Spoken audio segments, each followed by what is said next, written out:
What examples do we have from the scriptures of parents making their home a holy place to raise their children? A real favorite of mine is Helaman, and they lived in one of the worst imaginable contexts that you could, and yet he really made his home a kind of countercultural place. What was happening inside their home was very different from what was happening outside of their homes. And I think as parents, we need to sometimes have the courage to do things differently inside our homes than what we see happening outside. But if it's okay, I'd love to share one more. And this is from the New Testament. It's from the second epistle of Paul to his friend Timothy. And he's talking here about how Timothy was taught the gospel. And he says this in 2 Timothy chapter 1, verse 5.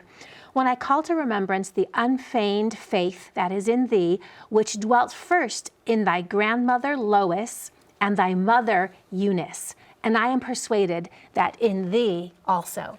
So we don't know much about Timothy and his upbringing, but apparently it was through the faith of his grandmother Lois and his mother Eunice that he was given a firm testimony of Christ. Not all of our households look like the mother, father, and kids. And sometimes we're raised by our grandparents, maybe by our aunts and uncles, maybe by a church advisor.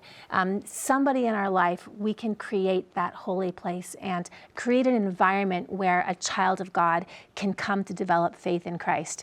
I love this idea of unfeigned faith, sincere faith. I think when we're able to teach our children from our hearts and share with them truths that we know, then the Spirit can testify in a more powerful way. So that sincere, personal faith that we can transmit from grandmother or aunt to grandchild. Yeah.